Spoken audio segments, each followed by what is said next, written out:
Alright, for today's physics video, I'm doing problem number 48 in chapter 28. And now this one is asking to, it's an infinite slab of charge with a thickness 2z, it lies in the xy plane. And basically it's asking for us to find the electric field expression from negative z naught, which is z, to z naught. Now just a little idea of what this picture looks like. Here we go, we got our x and y axis. Boom, boom. And here's this this object, and it goes on infinitely, so we know it's just going on forever back here. And so now it's asking to find, oh yeah, and this distance from right here is z naught. Z naught. So we know that that's the distance of it, or that's how big it is. And so it's asking to find the expression for electric field. So first off, we're going to draw our Gaussian object. Let's say it's right here. And it's also going, we can also assign it to this spot right here. It's that big, to z naught. So from here, we're gonna write out the law that we all know, which is E naught, or electric field, dot ds, which equals QE over E naught. Now let's deal with the right hand side first. Since we know that the charge density is constant, we can write QE equals rho times V. Now what's the volume of this object? Well, V is going to equal 2z naught, because this whole distance right here is 2z naught, or 2z in this case, because we're saying that our Gaussian object has the same goes at the same distance as the object with the charge.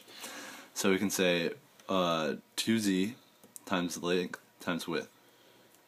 Alright, so now we can write that whole left side, the whole left side of the equation as rho times 2z length width all over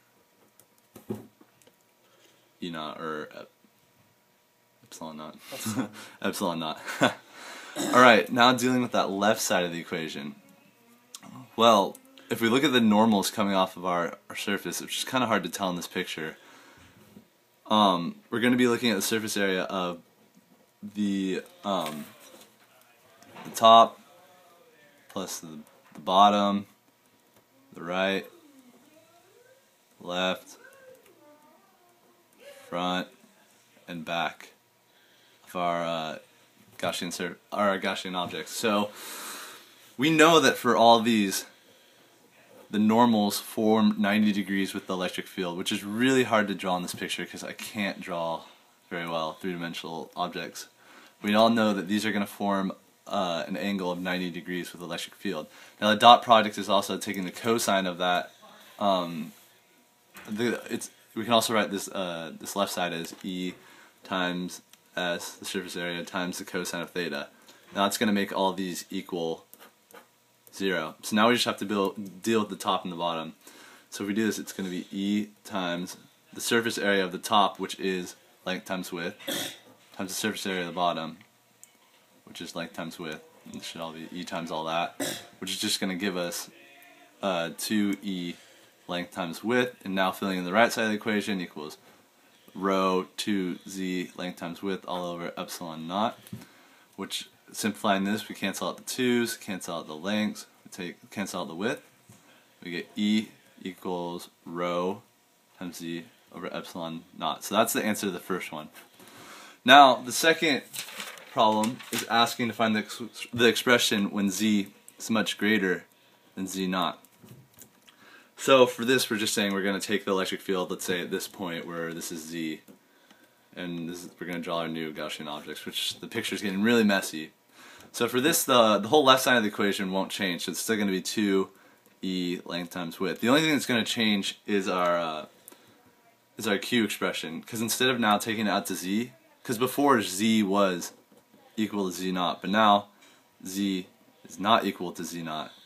So now we just change our Z to a Z naught, which is going to be rho to Z naught length times width all over epsilon naught. Simplifying this again, take out 2's length and the width, we get E equals rho Z naught over epsilon naught. So that's the answer to the second part. Just know that the charge is within the object. It doesn't go out any further. So we know that it's just staying there. It doesn't matter how far out you go. It's just going to be within Z naught. So now the third question is to draw the graph of E from z equals 0 to z equals 3 z naught. So this is going to be E, and here we got on this one is the distance, so it's starting out at 0, and here's our first z naught. We got 2 z naught, we got 3 z naught. So from 0 to z naught, that's where the electric field goes up, and it comes right here at a peak. And it doesn't matter how far out you go, that electric field is going to stay the same because the charge is all within that object. So it's going to be a straight line. There you go, that's the answer to the third one. So it's not too complicated stuff, and yeah, thank you.